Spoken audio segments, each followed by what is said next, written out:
Welcome to the Deep Dive.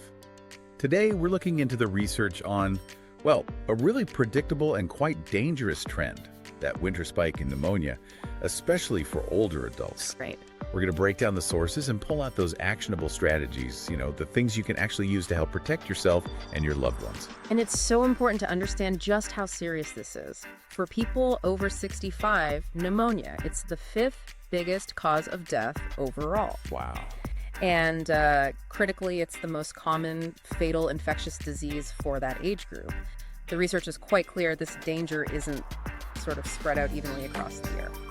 Okay, so let's get into that timing. The data shows a really big surge right when we're usually thinking about holidays. Exactly. Researchers have pinpointed a particularly sharp spike between December 24th and January 7th. Right around Christmas and New Year's. It lines up almost perfectly with big family get-togethers, which, naturally increases exposure to different germs, new strains. Makes sense.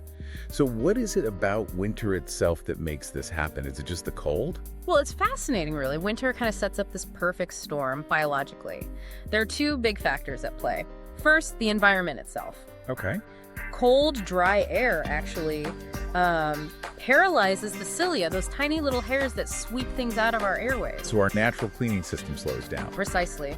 And at the same time, mucus gets thicker. It essentially opens the door for pathogens to get in and stay in. So the outside environment makes our defenses weaker. Then you add the internal changes that happen as we age. And that internal factor is just critical. As people get older, their lungs, well, they lose some elasticity. Respiratory muscles aren't quite as strong. And then there's this key thing called immune senescence. Immune senescence? Yeah, it's basically the natural decline in immune function that comes with age. So you put that weakened defense system up against the usual winter bugs, influenza, RSV, pneumonia. The common culprits. Right. And the result can be really tragic. And the research highlights that these bugs, they often kind of work together, don't they? Like flu leading to pneumonia. Absolutely. It's quite common. About a third of people hospitalized with the flu end up developing bacterial pneumonia afterwards. A third. That's significant. It is. And this risk, it just skyrockets in long-term care facilities. They are really, you could say, ground zero for outbreaks. I saw some data on that. The difference based on where someone lives is stark. Assisted living residents, for example. Yeah. The numbers are huge. They are staggering. For RSV-associated hospitalizations, it's something like 740 per 100,000 annually in assisted living. Compared to Maybe 117 for older adults living out in the community. That density in facilities, it just speeds up transmission. Which brings us straight to prevention. What does the research say is most effective? The evidence is really overwhelming on this one. Vaccination is the most powerful tool we have, period. And not just one vaccine, right? There's this idea of dual vaccination. Yes, exactly.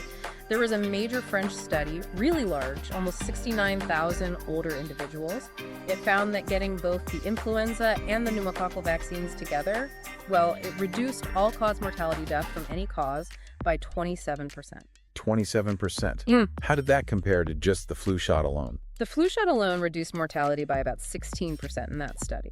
So the combination provided a significantly bigger benefit, an extra 11 percentage points of protection against death. That's compelling evidence for getting both.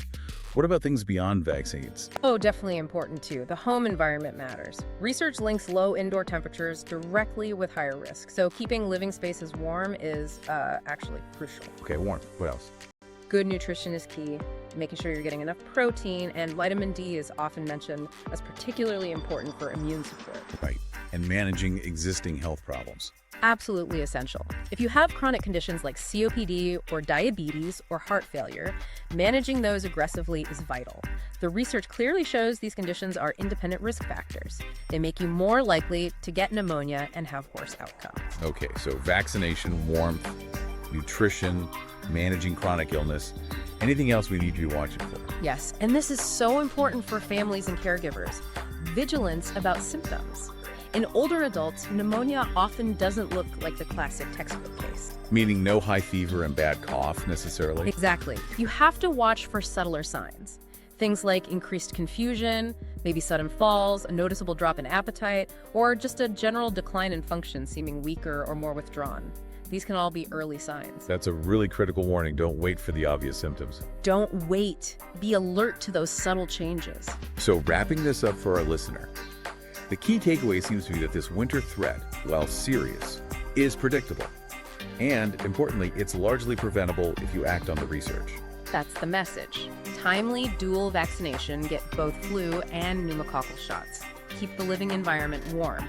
And maintain that sharp vigilance for any subtle, atypical signs, especially during that peak window from, say, December through March. I got it. Prevention is really multifaceted. It is. And, here's something to maybe think about moving forward. Okay. With climate change potentially altering our traditional seasonal patterns, making winters maybe milder or weather more erratic, could the timing of this critical December to March pneumonia peak shift? Interesting point. Could we, in the future, need to adjust our vaccine schedules or shift when we need to be most vigilant? It's certainly something to keep an eye on as weather patterns continue to change.